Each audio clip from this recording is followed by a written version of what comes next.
Bonjour et bonsoir selon l'heure à laquelle vous écoutez cette vidéo. Pour ne manquer à aucune de nos vidéos, abonnez-vous à notre chaîne YouTube et partagez massivement. Nous continuons avec la partie de ma conversion.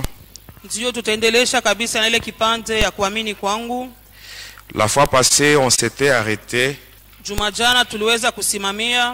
sur ce qui m'avait poussé à me séparer de Lucifer. C'était suite à un incident qui s'était passé lorsque nous étions dans une réunion avec le diable. Nous étions tous obligés de donner les rapports des différentes missions qui nous avaient été confiées. La première personne était passée. La deuxième, moi j'étais la 9e personne. Mais arrivé à la 15e personne, la 15e personne c'était un sataniste originaire du Togo.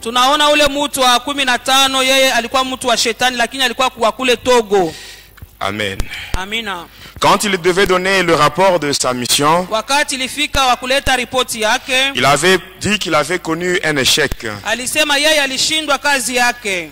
Amen. Amina. Et quand il cherchait maintenant à expliquer le pourquoi de son échec, il avait cité le nom de Jésus. Et nous tous, nous étions tombés ensemble avec le diable. Et moi, avant cela, je croyais que c'est le diable qui était au-dessus de toutes choses. Je croyais que sa puissance était au top. Alors comme j'avais un délai que le diable m'avait imposé, j'avais peur et je ne savais pas quoi faire.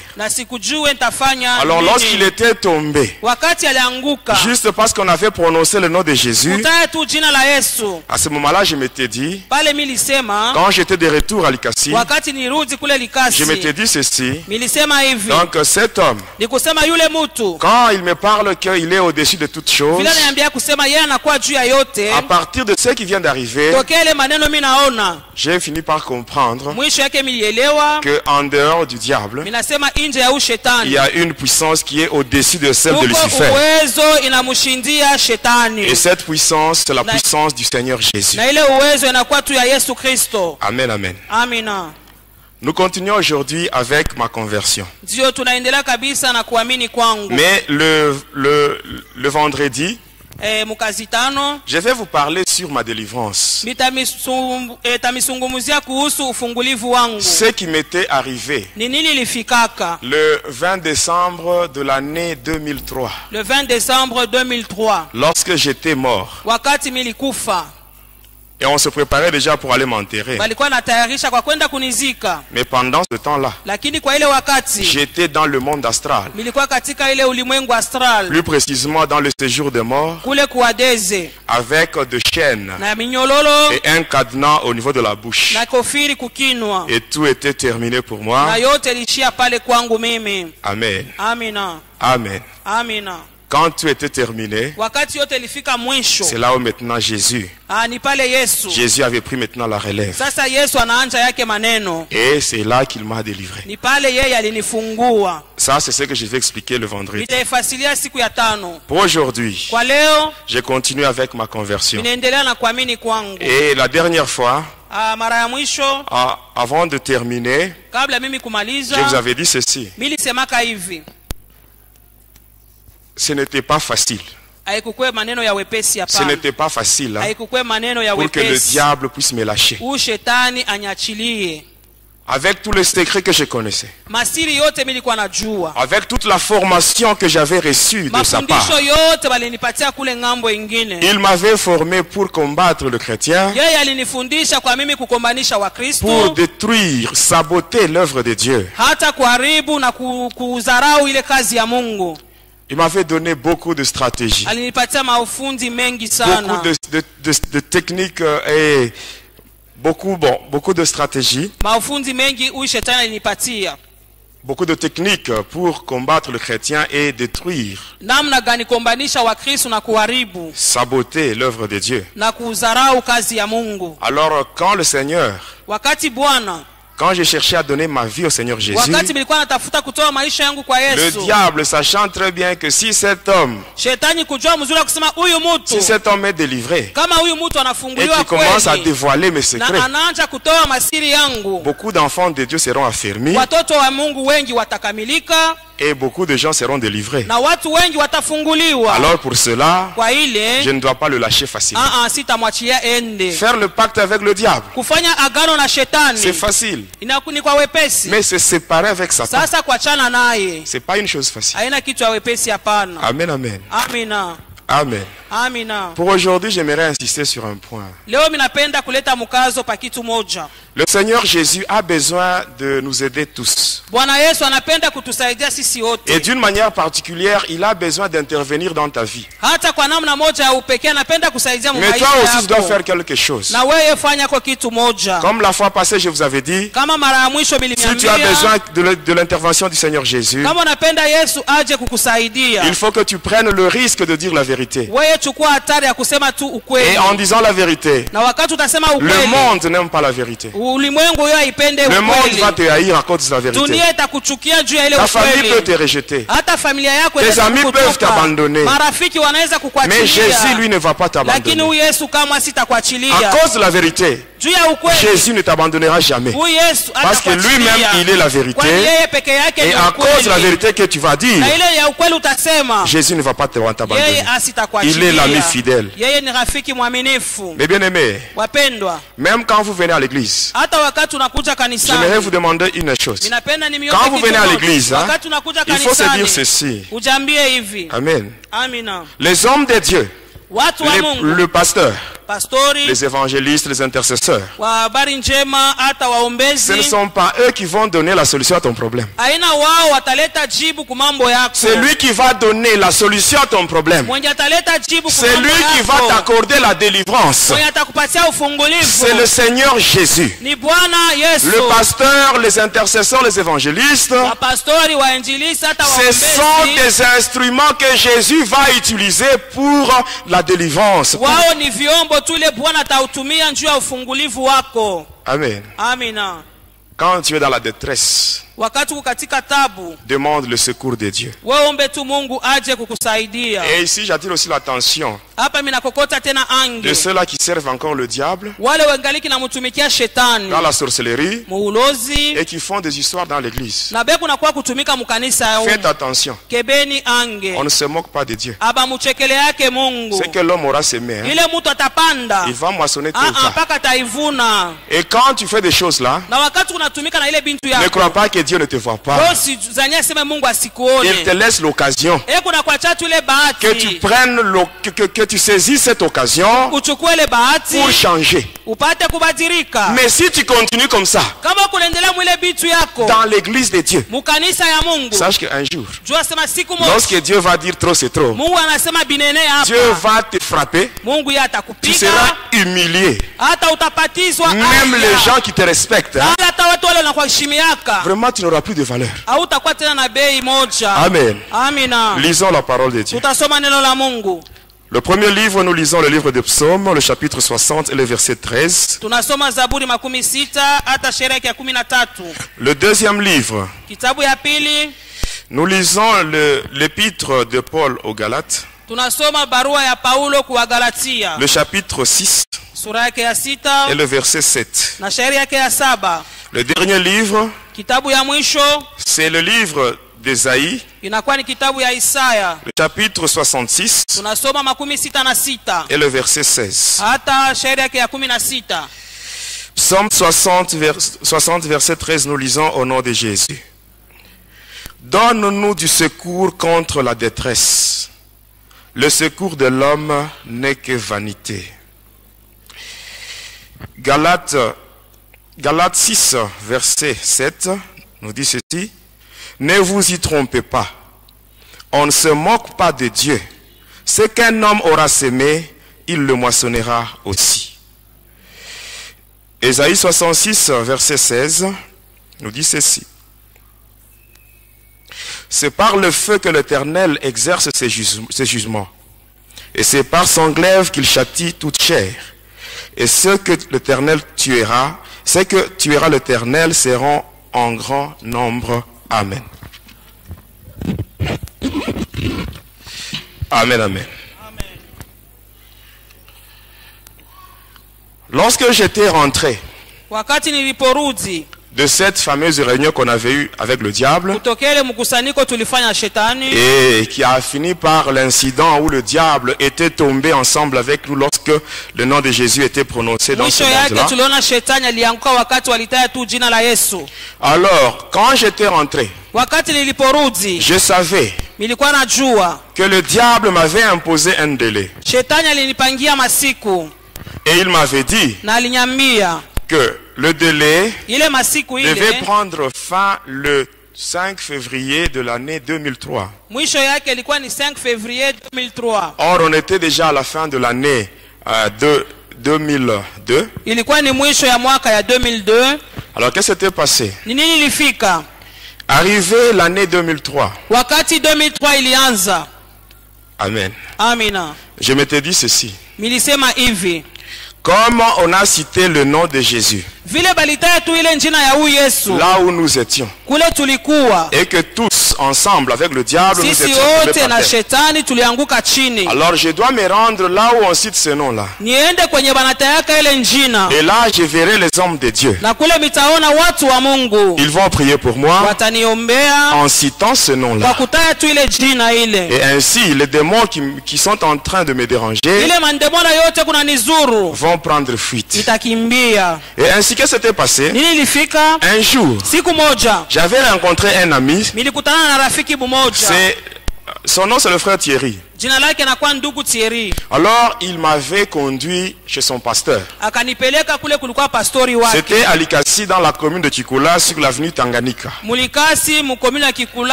C'était la nuit. Il y avait une veille de prière. Nous étions arrivés là à 21h30. Il y avait le pasteur et les intercesseurs. Ils étaient en grand nombre. Alors qu'est-ce qui s'était passé? On m'avait conduit chez le pasteur. On est allé se mettre quelque part avec le pasteur. Et là je lui relatais maintenant mon passé. Et après avoir terminé, il me dit ceci: ça va, nous allons nous occuper de ton cas. Mais pour l'instant, tu vas te mettre dans ce coin-là. Et il m'avait donné une chaise et je m'étais mis à bas. Et la prière avait commencé. Arrivé à minuit, c'était une veillée de prière où il y avait seulement les intercesseurs et le pasteur. Ils étaient plus de 30 personnes. Alors qu'est-ce qui s'était passé? Arrivé à minuit, le pasteur m'avait appelé. Il me dit: mets-toi là. Alors qu'est-ce qui s'était passé? On avait enlevé le banc qui était là. Alors il y avait un espace vide qui était resté. Et on m'avait demandé de me mettre là au milieu. Et les intercesseurs m'avaient entouré. Ils avaient formé un cercle. Et là ils commençaient à prier. Ils avaient beaucoup prié. Ils citaient le nom de Jésus. Mais je ne sentais rien. Je ne sentais rien. Et ils avaient tellement prié de minuit jusqu'à 2h du matin. J'étais là, je les regardais et je ne sentais rien. Il n'y avait aucun effet sur moi, malgré que ces gens-là étaient en train de citer le nom de Jésus. Mais bien aimé, faites attention. Le nom de Jésus. Amen.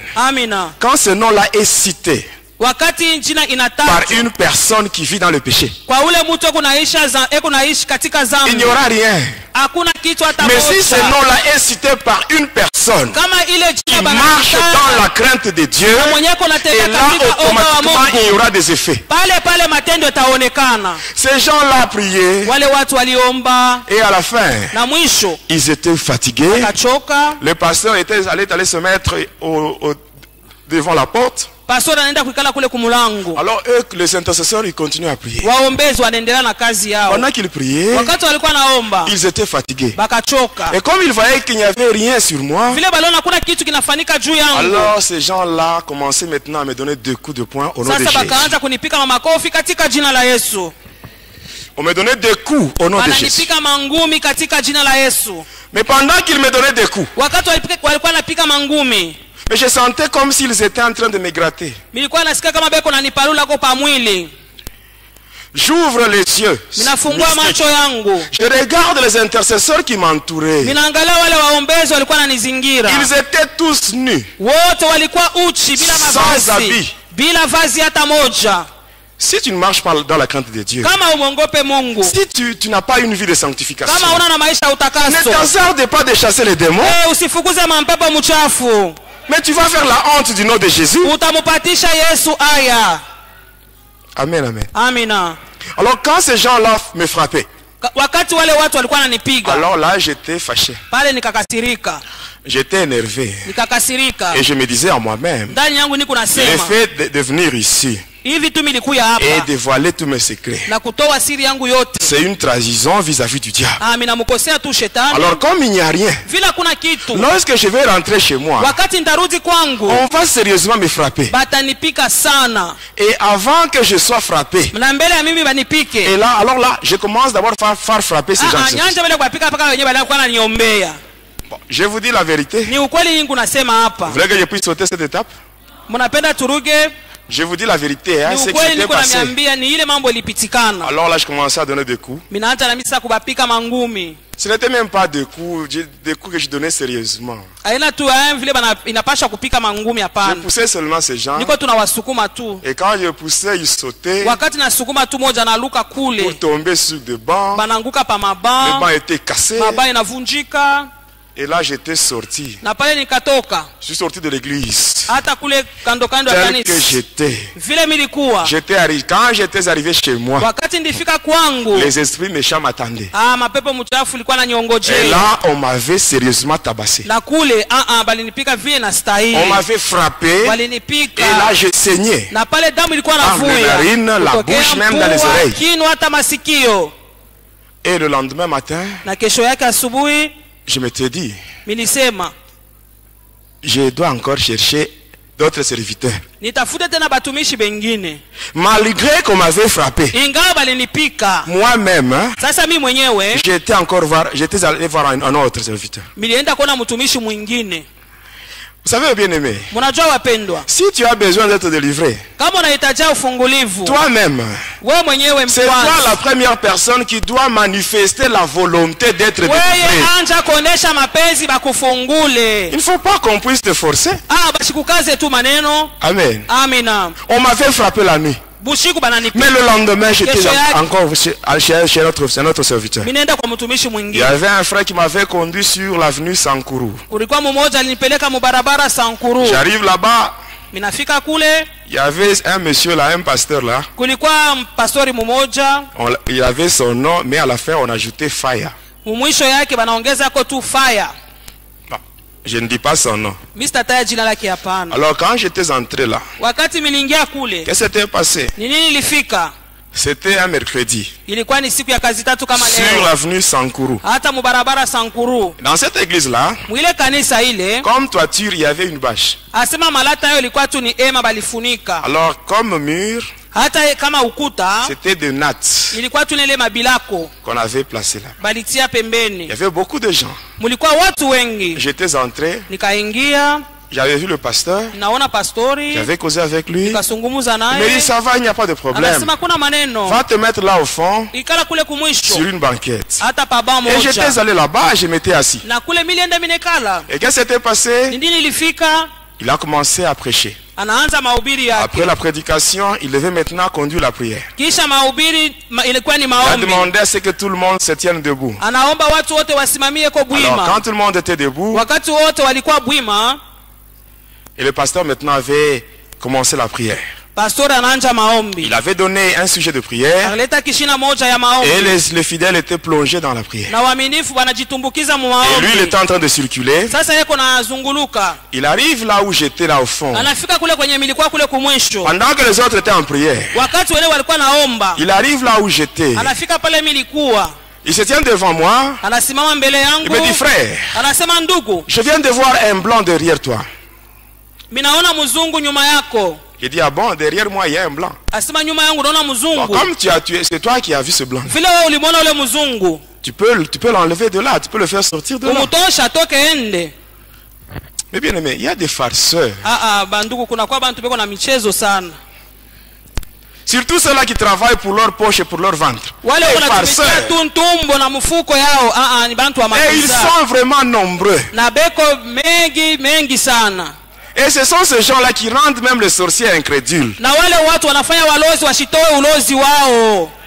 Un sorcier, il entre dans l'église, il arrive même à envoûter les pasteurs. Comment est-ce qu'il peut donner sa vie au Seigneur Jésus?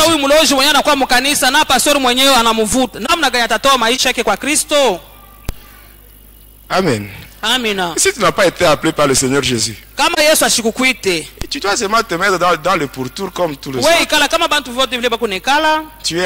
On t'enseigne. Et au moment opportun, si vraiment le Seigneur t'a appelé, il va aussi t'équiper. Notre Dieu, quand il donne la vision, il donne aussi la provision. Amen. Amina. Alors il était là. Et subitement là il commence à parler en langue. Commence à parler en langue. Je le regarde. Je le regarde. Un homme sans habit. Et là il cherchait maintenant à me tenir. Alors je le regarde. Je fais seulement ceci.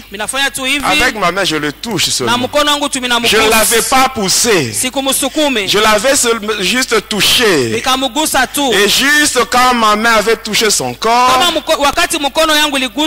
pasteur était projeté. Et il est allé tomber sur le fidèle. Et quand il était tombé sur ce fidèle, la prière avait pris fin.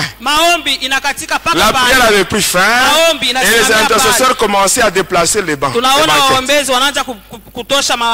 il y avait encore un espace vide. Et ces gens-là commençaient à prier pendant que le pasteur était à terre. Et eux commençaient à prier. Et ils avaient aussi commis la même bêtise. Ils commencent à me donner des coups au nom de Jésus. Et quand je commence à les pousser, ils sautent. Et quand ils sautent, ils sortent avec des nattes. Ils sortent avec des nattes. Et à la fin, quand je devais quitter ces lieux-là, il y avait juste la toiture, toutes les nattes n'étaient plus là. Et j'étais parti. Amen, amen. Et quand j'étais parti, un jour, il y a une sœur. Elle était venue me voir. C'était la mère de ma fille. Alors elle m'avait donné l'adresse d'un prophète. Du côté, quand vous êtes à Likasi, vous vous rendez vers le camp Génie. Sur l'avenue Dilolo. On m'avait donné l'adresse d'un prophète. Et j'étais parti. J'arrive là-bas, je frappe à la porte. Le prophète était chez lui au salon avec sa femme. Quand j'étais entré, j'arrive là-bas. Je les salue. Il me demande le pourquoi de ma visite. Et là je commence à parler. Je commence à parler que je suis sataniste, je cherche la délivrance. Et je voulais ajouter. Il me dit tais-toi. Tais-toi. Mets-toi à genoux. Pendant que tu étais en route, Dieu m'a dit Dieu m'a dit qu'en route, il y a un homme, un sataniste qui vient chez toi. Tu dois prier pour sa délivrance. Eh bien, mais pourquoi mentir? Pourquoi mentir au nom de Jésus? Mais si Dieu ne t'a pas donné un message, tais-toi. Mais bien aimé, maudit soit l'homme qui dit Dieu a dit pendant que Dieu n'a rien dit. Le silence de Dieu ne signifie pas son absence. Amen. Alors, il me dit, mets-toi à genoux. Et comme c'est moi qui étais dans le besoin, j'étais obligé d'obéir. Et j'avais obéi à cet homme-là. Je m'étais mis à genoux. Alors il vient directement avec sa main, il impose sur ma tête. Il commence à prier. Juste quand il avait imposé sa main sur ma tête, il était lui-même projeté, il est allé se cogner au mur.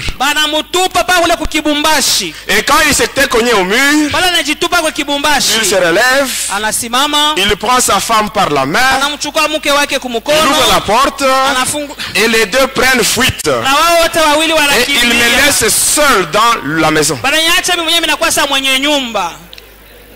Et quand j'avais ouvert la porte, ils étaient déjà dans la parcelle. Et juste quand j'avais ouvert la porte, ils me voient, ils quittent la parcelle, ils se retrouvent maintenant sur la route. Et même les gens, les voisins étaient venus. Il y avait beaucoup de gens là-bas. Alors comme j'avançais, le prophète et sa femme, ils avaient quitté même la route pour aller maintenant dans la parcelle de l'autre côté. Lui qui avait dit que Dieu lui avait dit. Voyez, pourquoi tromper? Il y a des gens qui croient que non, Dieu agit seulement par la prophétie. Parce qu'aujourd'hui il y a même des prophéties fabriquées. Les vrais prophètes, ils sont là, ils existent. Mais ils sont en petit nombre. Mais ceux qui sont en grand nombre, ce sont les faux prophètes. Parce que même moi, j'étais prophète. J'ai parlé en langue. J'ai prophétisé. Amen. C'est triste. Et j'étais sorti de là, j'étais rentré chez moi. J'arrive chez moi, on m'attendait. Et là, on m'avait encore frappé sérieusement.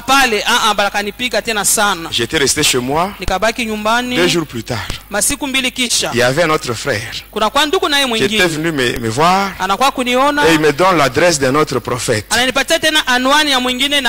J'étais parti. J'arrive là-bas. Je frappe à la porte. Il me dit, n'entre pas. Il était à l'intérieur. Il me dit, n'entre pas.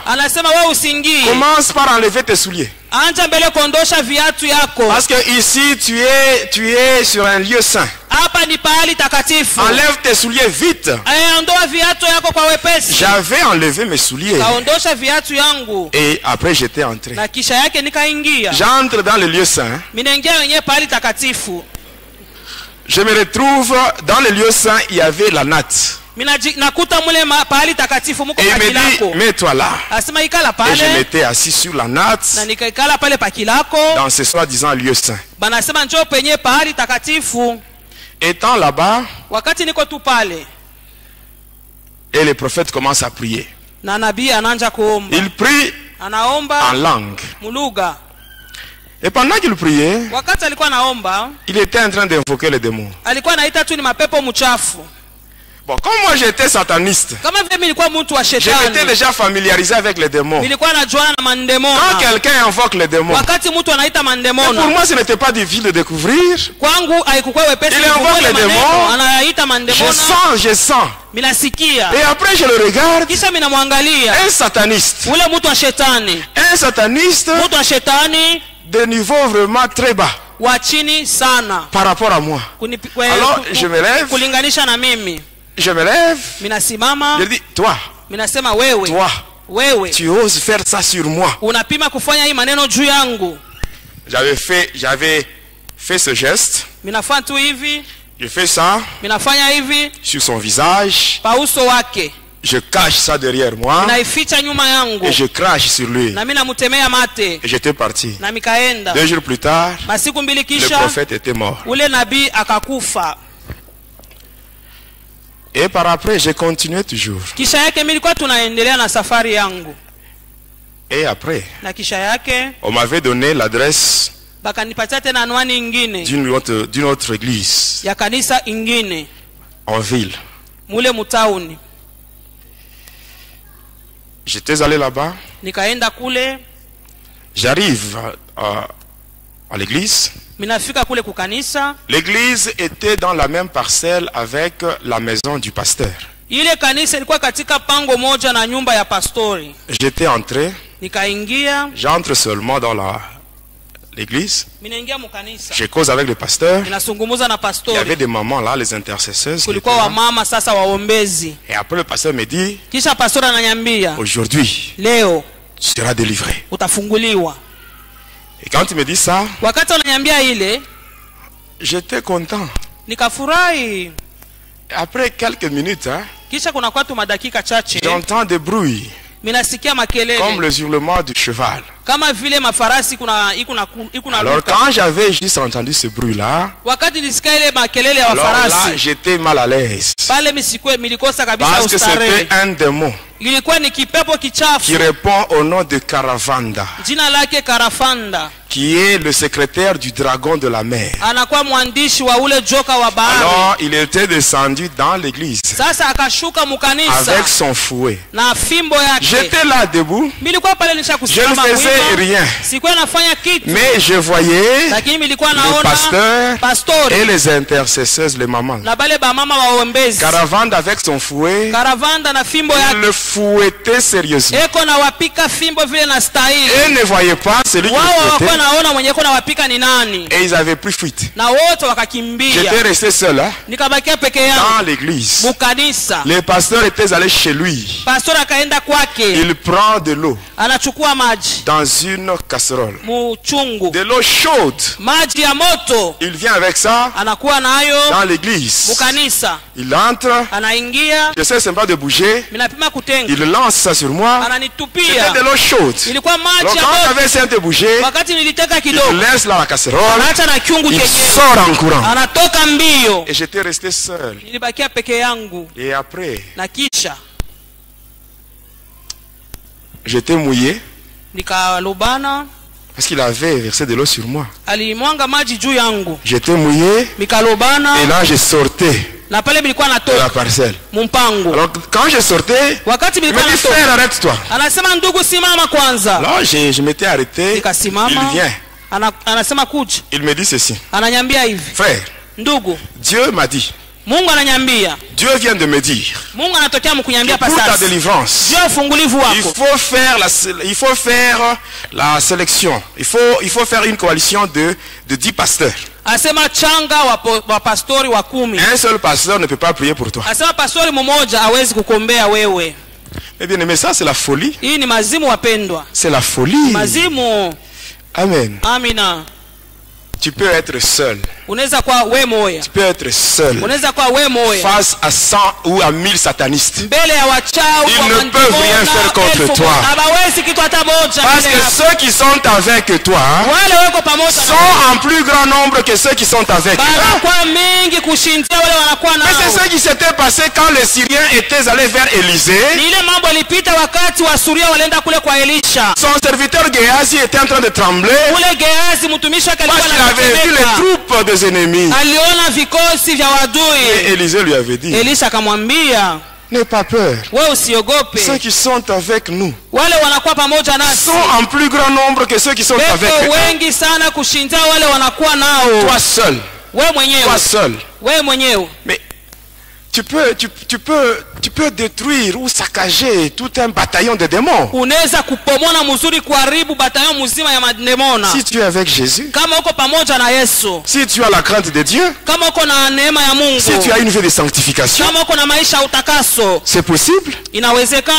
Amen. Moi, du moment que j'ai donné ma vie au Seigneur Jésus, je n'ai jamais eu peur de qui que ce soit. Peur de quoi? Si le diable lui-même, m'a vomi, alors le petit sorcier ici, le petit sorcier, le petit bébé qui, le petit moustique qui vole sur le balai, le petit rose-chrétien qui fait des bruits à Lubumbashi. Mais avoir peur de ces gens-là. Mais ils sont plus petits. Parce que c'est lui qui est en nous. Mais il est plus fort plus que tous les démons qui sont dans les capteurs, les rose-chrétiens, les sorciers. Mais bien aimés, nous devons vivre ce qui est écrit dans la parole de Dieu. Amen. Pourquoi avoir peur? Moi tel que vous me voyez, je peux passer même à minuit. Je passe à côté d'un cimetière. Je ne vais pas avoir peur. Parce que je sais que mon Dieu à moi, il est puissant. Je peux marcher tête haute, poitrine bombée en balançant le bras. Je passe parce que j'ai confiance. Et je connais ma relation avec Jésus. Je connais ma relation avec mon Dieu, mes bien-aimés. Voilà pourquoi même quand je témoigne, il y a des petits sorciers qui m'envoient des flèches. Tout ça, quand ils font tout ça, moi j'ai pitié de ces gens. J'ai pitié de ces gens parce qu'ils ne peuvent rien me faire. Si Dieu est pour moi, qui sera contre moi, mes bien-aimés? Pourquoi avoir peur? On a placé des fétiches la nuit. Tu te réveilles le matin, tu commences à trembler. Prends ces choses, brûle au nom de Jésus, il n'y aura rien. Amen. Quand tu as peur, quelque part, si tu as peur, ça veut dire quelque part ta relation avec Jésus n'est pas bonne. Mais nous devons vivre ce que Jésus, ce que la parole de Dieu nous dit. Jésus lui-même il dit, voici je vous donne le pouvoir de marcher sous les serpents, les scorpions, sur toute la puissance de l'ennemi et rien ne pourra vous nuire. Et c'est la vérité. C'est la vérité. Moi on m'a déjà piégé à maintes reprises. On a déjà envoyé des satanistes. Mais malgré tout ça, je n'ai pas peur. Je vais continuer à témoigner. Je vais continuer à dévoiler les œuvres du diable. Et tout cela pour la gloire de Jésus. Il y a des gens qui tremblent. Quand tu trembles, tu donnes la force à tes ennemis. Et quand tu minimises les ennemis, c'est facile pour toi de les écraser. Amen. Alors quand j'ai été sorti de cette église-là, on m'avait encore adressé à une autre église. J'étais arrivé là. Alors on commençait à prier pour moi. Ils étaient à 6. Les 4 là se sont précipités pour mettre leurs mains sur ma tête. Et ils étaient projetés. Alors quand ils étaient projetés, les 2 qui étaient restés debout, ils m'avaient abandonné pour s'occuper de ces gens-là qui étaient à terre. Alors là j'étais sorti, j'étais rentré chez moi. Après cela, j'étais allé dans une autre église sur l'avenue Foyer Social. J'entre par la porte principale. Les démons descendent, ils commencent à frapper les gens commencent à sortir par la porte secondaire. J'étais parti. Je vais encore sur l'avenue Lumumba. Croisement avec l'avenue Mukumbi. À côté, il y a une station de Fina. J'étais entré là. Il y a des démons qui frappaient les gens. Les gens avaient pris fuite et on m'avait laissé. Je quitte cette église-là. Je vais sur l'église suivante. Sur une même avenue. Même chose. Je vais dans une troisième église. Sur une même avenue. Même chose. Et à la fin, j'étais... Amen. Hein? Amen. J'étais entré dans 23 églises. Mais dans toutes ces 23 églises, je n'avais pas trouvé la solution à mon problème. À la fin, qu'est-ce qui se faisait? Lorsque je me rendais aux églises, moi je partais avec une bonne intention. Je ne partais pas là-bas pour que les démons descendent afin de frapper les gens. Moi je disais la vérité. Amen, amen. Et à la fin, qu'est-ce qui s'est passé? Lorsque je me rendais aux églises, qu'est-ce qui s'est passé? On me voyait de loin. Et là, on m'envoyait des frères. On vient me voir. On dit, frère, le pasteur a dit, ne viens pas dans notre église. Tu vas faire fuir les gens.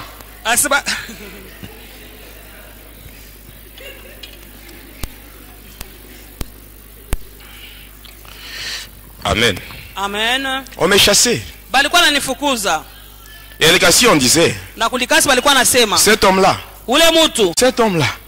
avec ce nom-là, le nom-là que j'avais, on disait non, cet homme-là, il ne peut pas être délivré. Vous ne savez pas, cet homme-là, c'est lui-même le diable. C'est ce que les gens disaient. C'est ce qui était connu. On ne voulait plus de moi dans les églises. Alors, comme on ne voulait plus de moi, je m'étais dit, comme on ne veut plus de moi dans les églises. Or le diable lui aussi il va me tuer si je ne donne pas 2 personnes de ma famille. Alors qu'est-ce que je dois faire? Que je rentre dans ma famille et que je dise la vérité. Peut-être en leur disant la vérité, ils peuvent remédier à mon problème. Alors un matin, j'avais pris mon courage, hein. J'étais allé dans ma famille. Mon père était là. Mes frères et sœurs étaient là. Sauf ma mère, elle était en Zambie. Et quand j'étais arrivé là, il y avait un oncle paternel qui était venu du village. Il était de passage à la maison.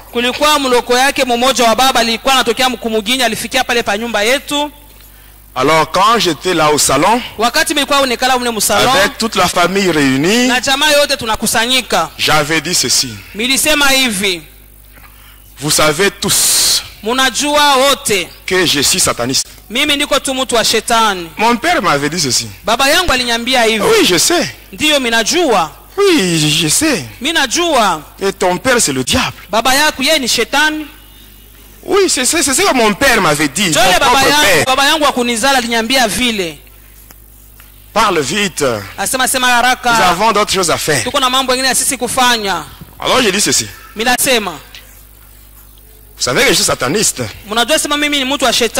Et maintenant, au moment où je vous parle, on m'a demandé de tuer 2 personnes. Et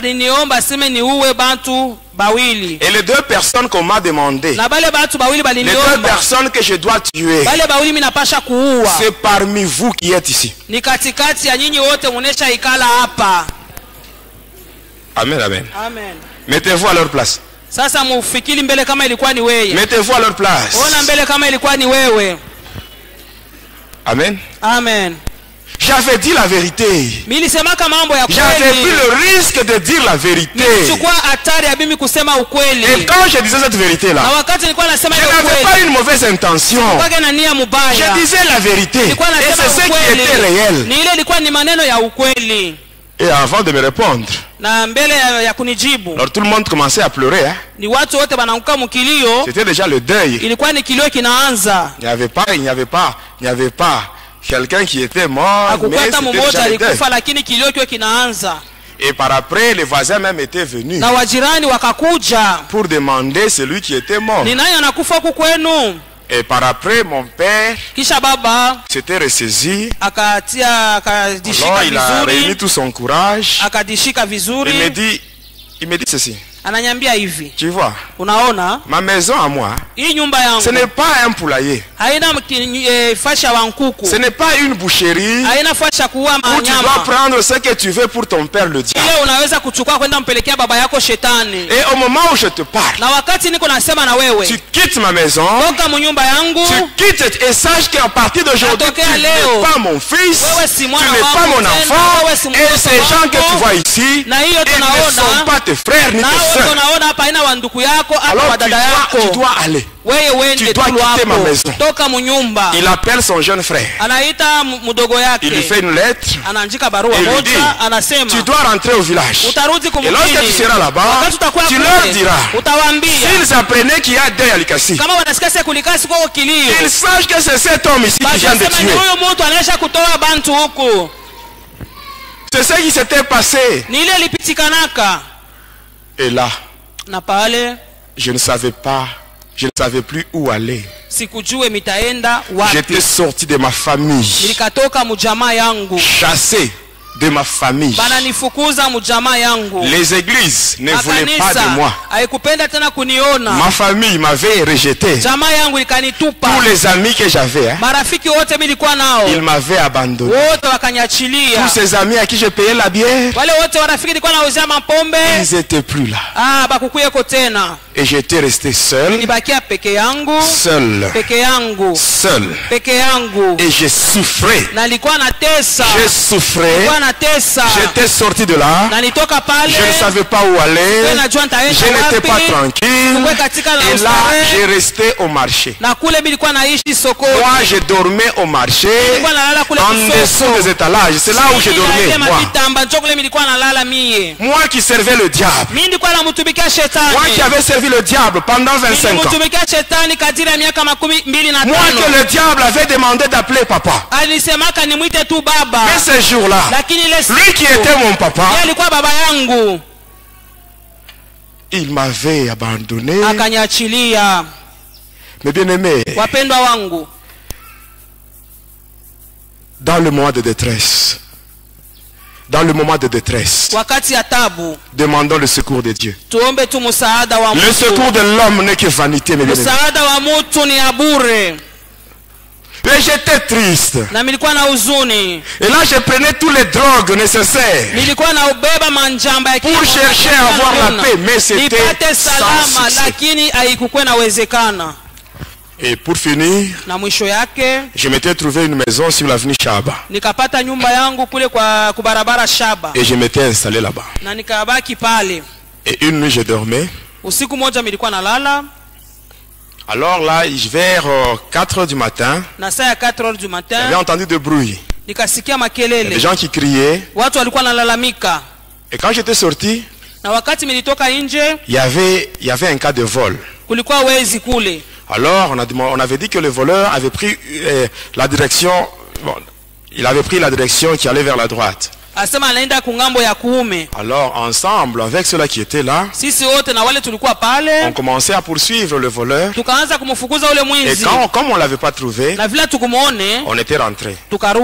Arrivé là-bas, les gens qui étaient là, ils avaient dit, on n'a pas vu le voleur. Alors une sœur de cette famille-là, la famille victime, ça avait dit, pourquoi vous dites que vous n'avez pas trouvé le voleur? Vous n'avez pas trouvé le voleur, mais le voleur est là. Et c'était moi qu'on avait cité, qu'on avait désigné comme voleur. Je dis, moi voleur? Mais qu'est-ce que j'ai fait? Tout ça, c'était le diable. C'était les esprits qui s'étaient incarnés dans cette sœur-là pour m'énerver. Afin que je puisse solliciter maintenant l'intervention du diable. Alors quand on avait dit ça, cette sœur pour moi c'était une humiliation. Alors je me disais, moi voleur? Alors je m'étais concentré, j'ai fait une invocation. On me dit, on va régler ce problème. Mais toi, donne les 2 personnes qu'on a dit. J'ai dit, ça va, je donne, je vais donner. Alors quand j'avais dit ça va, je vais donner, automatiquement on me dit va au commissariat de police. On va te donner deux policiers. J'étais allé là-bas, je n'avais pas porté plainte. J'arrive là, l'OPJ me voit, il me dit c'est toi. Directement il appelle deux policiers, accompagnez cet homme. Et nous étions partis, arrivés là, on avait arrêté les gens qui m'avaient accusé. On les avait arrêtés, on avait arrêté 3 personnes et on les avait placés dans... On les avait placés au cachot. Le papa, le chef de cette famille-là, c'était un pasteur. Alors qu'est-ce qui s'était passé? J'étais rentré chez moi. J'avais pris mon carnet noir. J'avais pris 2 noms de membres de ma famille restreinte. J'avais mis là-bas. Je devais maintenant les tuer. Il fallait seulement rayer leur nom pour que la mort intervienne quelque temps après. Amen. Amen. C'était le 2 février de l'année 2003. Il est le 2 février 2003. Alors quand j'étais allé au commissariat voir l'OPJ, j'arrive là, il me dit que le pasteur était libéré. On l'avait libéré la nuit. Alors je dis pourquoi on l'a libéré? Il y a des pasteurs qui sont venus plaider pour lui. Alors je lui dis, est-ce que toi tu acceptes ça? Alors là je m'étais concentré. Je commençais maintenant à les manipuler.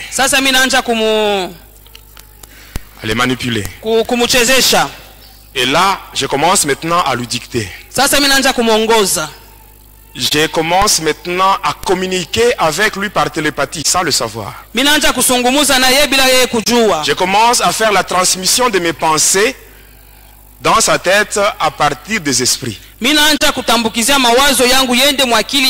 commence maintenant à rédiger un papier.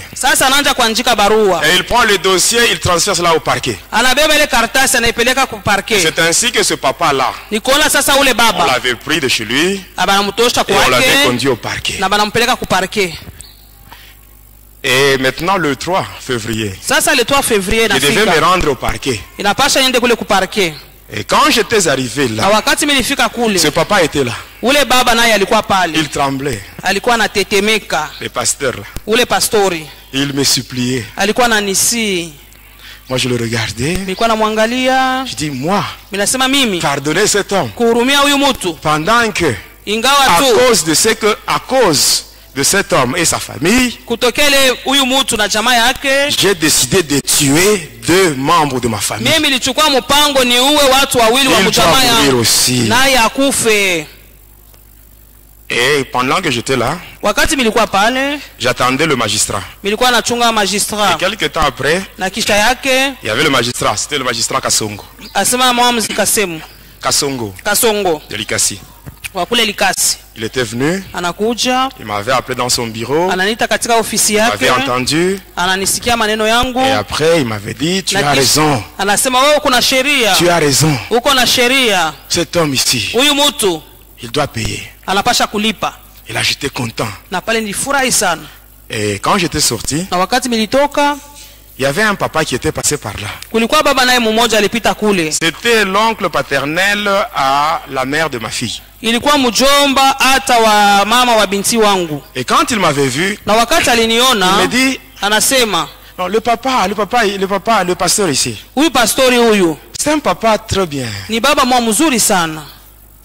Il a un bon témoignage. C'est un bon papa. Quand nous étions trop jeunes, ce papa c'est lui qui nous avait fait grandir. Ainsi je te supplie, retire seulement ta plainte. Amen. Amina. Amen. Amina.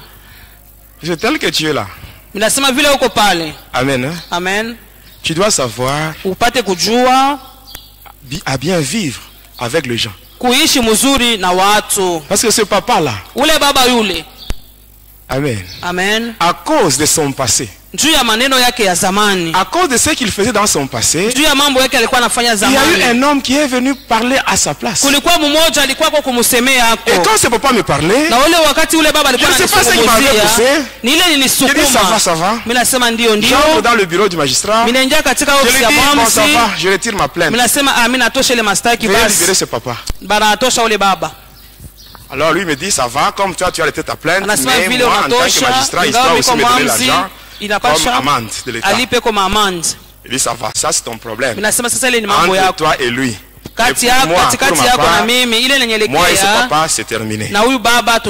C'est comme ça que j'avais laissé ce papa. Mais sur moi, je savais que 2 membres de ma famille devaient mourir. C'était le 3 février. Et là j'ai quitté le parquet. Je me rendais vers le centre de la ville.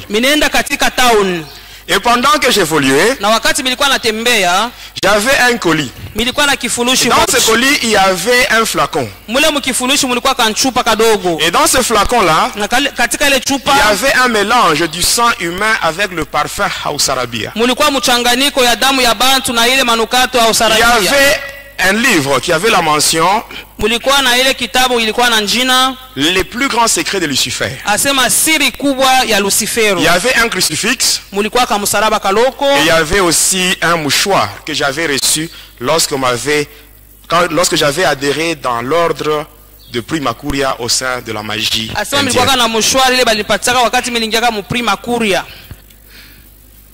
Vous connaissez le Primacuria? C'est dans cet ordre-là qu'on s'est rencontré avec le président Mobutu. Même la vente de notre pays au diable. Notre pays, le Congo, quand il était encore Zaïre, Mobutu l'avait vendu. Et sachez que notre pays, pour sortir de la souffrance, Amen. Ce n'est que par la prière. Par la prière et la prière, c'est tout. Nous tous, nous avons vu. Lorsqu'il y avait les élections, les gens se disaient qu'avec maintenant les élections, il y aura des institutions qui seront maintenant établies. Et la paix va rentrer dans le pays. Et si nous voyons ce qui se passe, c'est pire. Amen. Et notre pays peut sortir de ce chaos seulement par la prière. Ainsi, l'Église a la mission de prier pour le pays. Il y a beaucoup de choses. Moi, je connais sur la vente de notre pays. À 2 endroits. La source du fleuve Congo et à l'embouchure. À partir d'une loge mystique qui a 8 dragons qui se trouve au niveau de Badolite, le temple de Kawele. Tous ces gens-là qui ont travaillé avec Mobutu dans le gouvernement de transition. C'était seulement la distraction. Ces gens-là, c'était des amis. Tous agents de Satan. Ils travaillent pour un même maître. Et ils ont un même objectif. Qui est celui de plonger les enfants de Dieu dans la souffrance. Parce que l'homme, dans sa nature, n'accepte pas facilement la souffrance. Quand la souffrance dure, l'homme finit par retourner chez le diable. Amen. Et pendant que je partais, j'étais en route. J'étais sur le boulevard de l'Indépendance. Étant arrivé à un niveau, j'évoluais vers le centre-ville. Alors pendant que je passais, il y avait une église. Dans cette église-là, on parlait sur la sorcellerie. On parlait sur la sorcellerie. Celui qui parlait, c'est celui qui faisait la modération. Alors quand j'avais entendu cela, je m'étais dit, mais ces gens, avec leurs églises, ils parlent toujours sur la sorcellerie. Ils parlent sur la sorcellerie, le satanisme. Mais si un sataniste ou un sorcier se présente, ils ne font rien. Ainsi, je vais entrer ici. Je vais appeler les démons. Et ils vont frapper tous ces gens pour qu'ils ne puissent plus parler sur la sorcellerie. J'étais entré. Je m'étais mis sur une place. Et les chrétiens étaient là. Ils priaient. C'était le matin. C'était le matin. L'intercession matinale. J'étais là.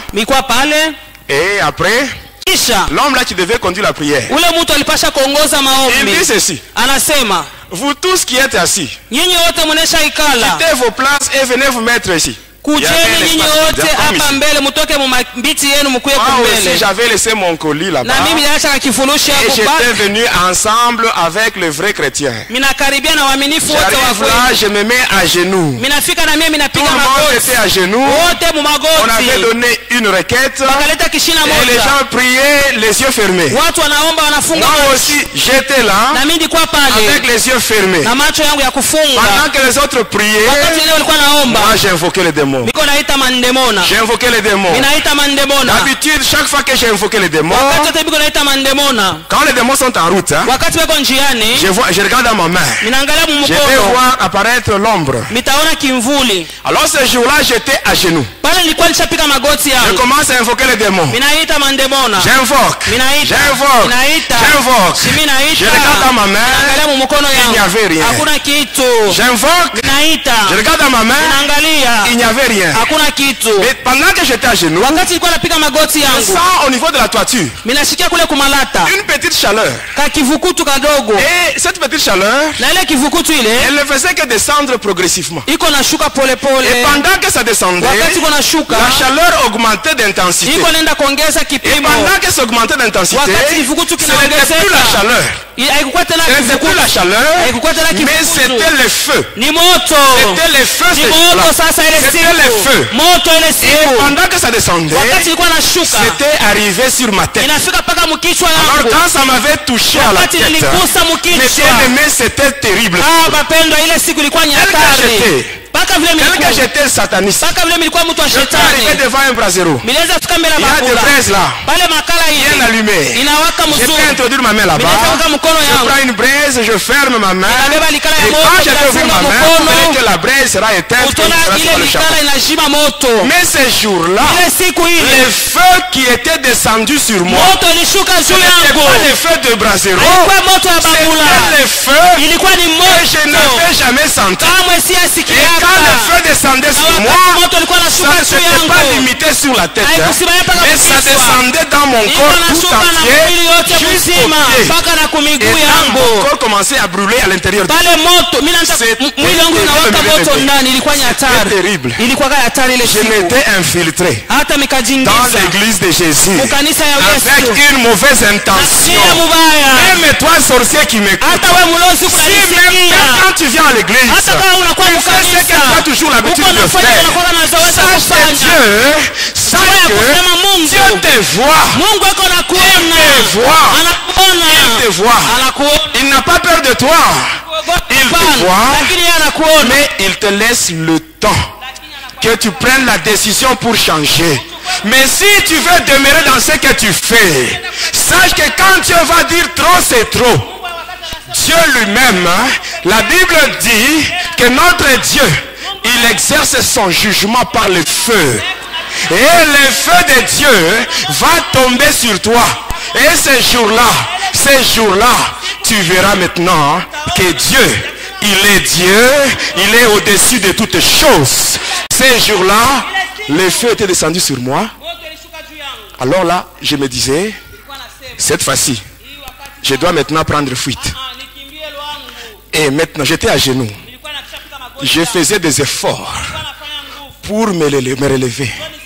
Tel que tu es là, si tu te mets à genoux, on te demande maintenant de te tenir debout. Ça va prendre combien de temps? Mais, peut-être une minute. Même pas une minute. Mais moi, ce jour-là, je voulais maintenant me relever pour prendre fuite. Mes genoux étaient cloués au sol. Je faisais tous les efforts. Pendant que je faisais les efforts, les gens qui étaient en prière, ils avaient ouvert les yeux. Ils m'avaient vu. Maintenant, la prière avait pris fin.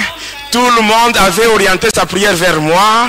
Et c'est maintenant toute l'église qui envoyait le feu sur moi. Tout le monde envoyait le feu sur moi. Et c'était terrible. J'avais fait 10 minutes à genoux. C'est pour vous dire, mes bien-aimés, qui que l'on soit, sataniste, sorcier, magicien, tes genoux doivent fléchir devant Jésus. Quoi que tu sois, qui que tu sois. Et après les 10 minutes, mes bien-aimés, je m'étais concentré. Alors comme il y avait une forte chaleur, j'avais maintenant invoqué. J'invoque mon maître, celui de Kisangani. Il n'avait pas répondu. J'invoque le prêtre qui m'avait initié à la magie catholique. Sans réponse. Alors je me dis, comme tous ces gens ici ne veulent pas répondre, que j'invoque maintenant le plus grand maître. Et là, j'avais invoqué Lucifer lui-même. J'invoque Lucifer, même Lucifer ce jour-là, il n'avait pas répondu. Il n'avait pas répondu. Le diable n'a aucun pouvoir sur l'église de Jésus. Il n'a aucun pouvoir sur l'église de Jésus. Et à la fin, j'étais tombé. J'avais perdu connaissance. On m'avait fait sortir à l'extérieur. Étant à l'extérieur, même les gens qui passaient. Le matin, c'était à 9h. Les gens qui passaient en ville, on les appelait, venez voir le sataniste qui est tombé. Même les gens qui me craignaient ces jours-là, j'étais complètement humilié. Parce que c'était au centre de la ville. Et étant à l'extérieur, quand j'avais pris un peu d'air, c'est ainsi que la communication avec Lucifer était rétablie. Il me dit, rentre là-bas. Rentre dans l'église et tue 2 personnes. Pendant qu'on me brûlait, il n'était pas là. Mais il me dit encore de rentrer. Vous voyez comment il est moins sérieux. C'est ça la grande différence avec Jésus. Mais bien aimé, c'est ça la grande différence avec Jésus. Quand tu pars en mission avec le diable, avec les démons, tu arrives là-bas, les choses commencent à se compliquer. Les démons et le diable, ils prennent fuite et ils partent. Mais si tu vas avec Jésus, les choses se compliquent. Jésus te dit, mets-toi derrière moi et moi-même, je vais maintenant combattre à ta place. Je vais combattre à ta place. C'est ça la grande différence avec Jésus. Pour aujourd'hui, on s'arrête par là et on continue prochainement.